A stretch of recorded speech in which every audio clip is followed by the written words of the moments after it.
ముఖ్యంగా నా వార్డు ప్రజలు 8వ వార్డు ప్రజలందరికీ నా యొక్క నమస్కారాలు. ముఖ్యంగా ఈరోజు ప్రెస్ మీట్ పెట్టడానికి కారణము గత 3వ నెలలో 5వ తారీఖు నాడు ఎజెండా సాధారణ సమావేశంలో ఎజెండా పెట్టడం జరిగింది. ఆ ఎజెండాలో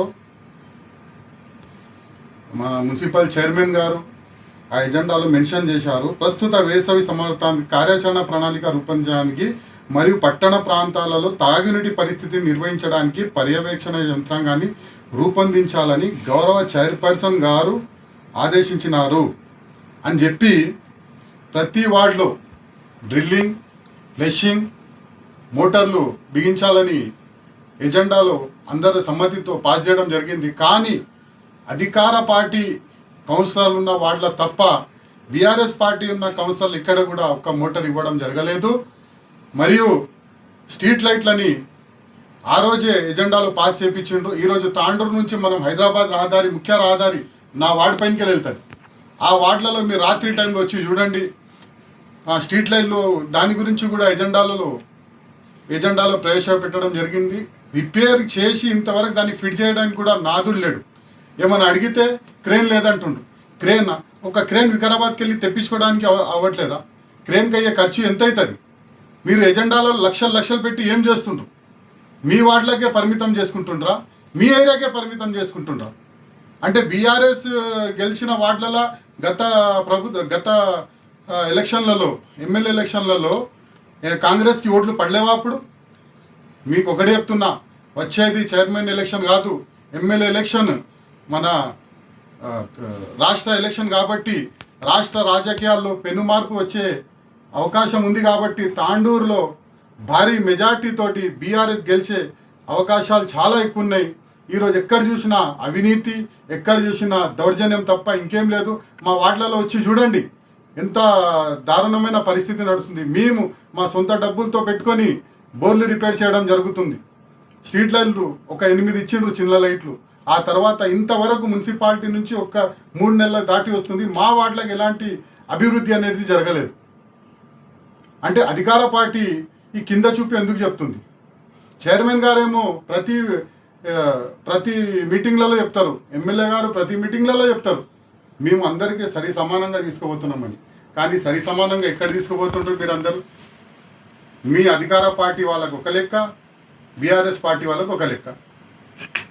ఈ దౌర్జన్యం ఇన్ని రోజులు ప్రజలంతా చూస్తుండ్రు. మీరు చూడండి, ఈరోజు తాండూరు మొత్తంలో తాగునీటి సమస్య ఎంత వ్యతిరేకంగా ఉందో. నేను ఇంతకుముందు కాగనవాకాడ నిలబడి ప్రెస్ మీట్ ఇస్తే పోయిన సాధారణ సమావేశంలో టేబుల్ ఎజెండాలో 26 కోట్లు శాంక్షన్ అయినట్టు చూపెట్టిండ్రు. మాకు అది మంచిగా అనిపించింది. కానీ ఆ సమస్యని తీర్చడానికి ఇంతవరకు వర్క్స్ అనేది నడవలేదు. చాలు కాలేవు. ఎందుకు? కానీ ఇవి ఎజెండాలో పెట్టడానికే పరిమితమా? ఇవన్నీ కేవలం రూపకల్పన. దీన్ని అభివృద్ధి చేయడానికే మీ వల్ల అవుతలేదా? గెలిచి మేము 3 నెలలు దాటిపోతుంది, 4 నెలలు నడుస్తుంది. మా ప్రజలకు మేము ఏం చెప్పాలి? మీ సోయ అంతా కేవలం డబుల్ బెడ్రూమ్లలోనూ.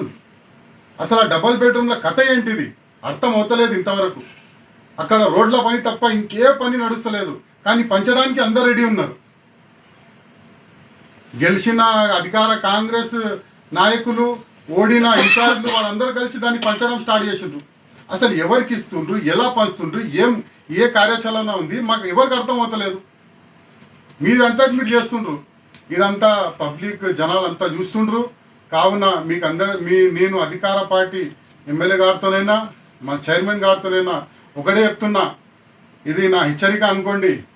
వీటన్నింటికి తొందరగానే మీరు సమాధానం ఇవ్వకపోతే, తొందరలోనే ఇవన్నీ అన్ని వార్డులకి కలిపి ఒక రకంగా చూసుకోకపోతే ఇది చాలా దారుణంగా ఉద్రిక్తగా మారి ఎప్పుడైనా సరే మన మున్సిపాలిటీకైనా కానీ, మండల ఆఫీస్కైనా కానీ, లాస్ట్కి క్యాంప్ ఆఫీస్కైనా కానీ ముట్టడి చేసే అవకాశం ఉంది. కాబట్టి ఇంకోటి చెప్తున్నా, నేను ముగించే ముందు మాకు తెలిసిన విషయం 2 రోజుల తర్వాత మంత్రుల రాక ఉందని. మేము ఒకవేళ ఈ పరిష్కారాలకు సమాధానం ఇవ్వకపోతే మేము వాళ్ళకి పోయి కూడా మేము అడుగుతాము. మెమొరాండం ప్రకారంగా వాళ్ళకు కూడా మేము అడుగుతాము. కాబట్టి మీకు అందరితో ధన్యవాదాలు. నేను ముఖ్యంగా అధికార పార్టీ యంత్రాంగానికి సూచించే ఒకే ఒక మాట, 2 రోజుల తర్వాత మన గౌరవనీయులు మంత్రులు తాండూరుకి విచ్చేస్తున్నారు మాకు తెలిసింది కాబట్టి వాళ్ళు రావాలంటే నా వార్డు పైనకి నుంచి రావాలి కాబట్టి ఈ వార్డు సమస్యలను వాళ్ళ ముందలు పెట్టి వాళ్ళని అడ్డుకొని వాళ్ళ ముందలు పెట్టి మా సమస్యలు మా వార్డు సమస్యలు మాకు జరగబోయే అన్యాయాల గురించి వాళ్ళని అడ్డుకొని నిలదీస్తామని నేను అందరితో కోరుతూ ముగిస్తున్నాను. Thank you. ఛానల్ని సబ్స్క్రైబ్ చేయండి. అలాగే ఇక్కడ ఉండే ఈ గంట సింబల్ని క్లిక్ చేయండి. మేము అప్డేట్ చేసే ప్రతి వీడియో నోటిఫికేషన్స్ మీకు వచ్చేస్తాయి.